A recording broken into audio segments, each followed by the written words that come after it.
माझे नाव सोनाली महादेव गायकवाड. तर माझा आजचा विषय आहे स्वदेशी. स्वदेशी म्हणजे आपण ज्या आपला जन्मभूमीचा देश, आपण आपल्या भारत देशासाठी आपला देश हा आपल्या आई समान असतो.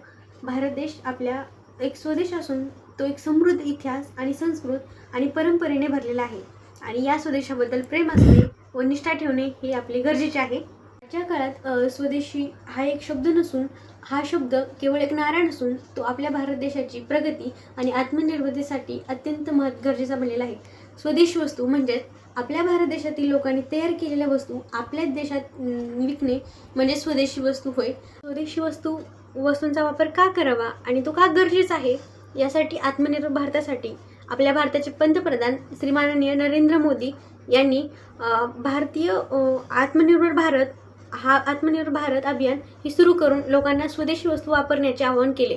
जर आपण स्वदेशी वस्तू खरेदी केल्या तर त्यामागे काम करणाऱ्या आपल्या देशबांधवांना थेट आर्थिक फायदा होतो. यामुळे देशात उत्पन्न वाढते आणि रोजगारीच्या संधी देखील निर्माण होतात. यामुळे आपल्या भारतातील लोकांना मदत देखील होते आणि यामध्ये लोकांना आपल्या भारत देशात आपल्याच लोकांना येथे काम देखील वाढतात. स्वदेशी कंपन्या मोठ्या प्रमाणावर यांत्रिकीकरण वापरतात. तर भारतीय लघु उद्योग, कुटीर उद्योग आणि हस्तकला क्षेत्रे अनेक हातांनी चालवले जाते. स्वदेशी वस्तू वापरल्यास स्थानिक कामगिरी, शेतकरी, महिलांचे स्वयंसहाय्यता गट आणि छोट्या उद्योजकांना आधार मिळतो. देशाच्या अर्थव्यवस्थेसाठी मदत. आपण विदेशी वस्तू खरेदी केल्यास आपले पैसे देशाबाहेर जातात, परंतु याउलट स्वदेशी वस्तू जर आपण खरेदी केले तर आपले पैसे आपल्या देशात राहतात. यासाठी भारतीय व्यवस्था देखील आपली बळकट होते. समजा आपण बाय चान्स चायनाचा माल जर आपण आपल्या भारत देशात घेतला तर त्याची ना क्वालिटी आणि नाही त्याची म्हणजे तो टिकेल याची पण काही गॅरंटी नाही. यापेक्षा आपण गॅरंटीचं आपल्या भारत देशातील ज्या काही वस्तू आहेत त्या कशा पण असो त्या चांगल्या असतीलच, मीच म्हणेल की त्या चांगल्या आहेतच आणि त्याच वस्तू आपण घेतल्या पाहिजेत. पर्यावरणपूरक उत्पादन. अनेक स्वदेशी वस्तू या पर्यावरणपूरक असतात. उदाहरणार्थ खादीचे कपडे, मातीची भांडे, हस्तनिर्मिती, सौंदर्य प्रसाधने इत्यादी. या वस्तूमुळे प्रदूषण कमी होते कारण त्याच्या उत्पादन प्रक्रिया ही नैसर्गिक पद्धतीने श्वासत असते. तर मित्रहो, कारखान्याच्या त्या दूषित पाण्यामुळे आपला हा परिसर पूर्ण प्रदूषित होत चाललेला आहे. त्या कारखान्याचं ते दूषित पाणी आपल्या नदीमध्ये जात आहे आणि नदीमध्ये आपण जे पाणी पितो ते पण पाणी दूषित होत आहे. अशामुळे कितीतरी जनावरांचे मृत्यू होत आहेत. तर आपल्या भारत सरकारने आपल्यासाठी आपल्या स्वदेशामध्ये कितीतरी असं नैसर्गिक पद्धतीने आपल्याला चांगले असतील असे उपाययोजना केलेल्या आहेत. त्याचा वापर करणे गरजेचे आहे.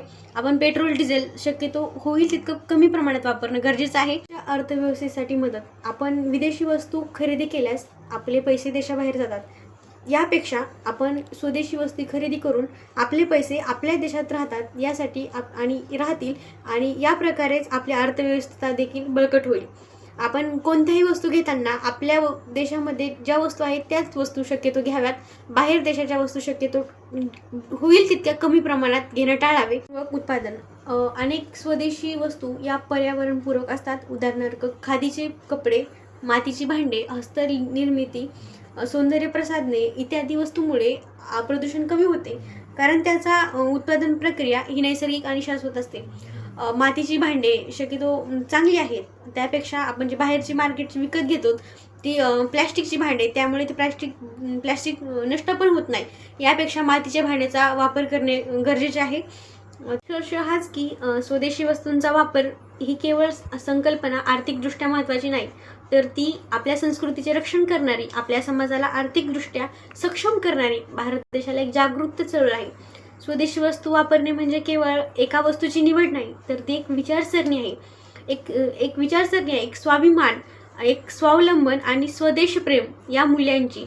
आपण सर्वांनी मिळून या विचारसरणीला आत्मसात केल्यास भविष्यात हा भारत देश एक आत्मनिर्भर भारत देश होऊन जाईल आणि आपल्या या भारत देशाला एक मजबूत संपन्न राष्ट्र म्हणून ओळखलं जाईल. शेवटी एवढेच बोलेल की स्वदेशीचा मार्ग म्हणजे आत्मनिर्भरतेकडून वाटचाल आणि स्वदेशीच्या वस्तू म्हणजेच भारतीयतेचा अभिमान, राष्ट्रीयतेच्या विकासाचा एक आधार.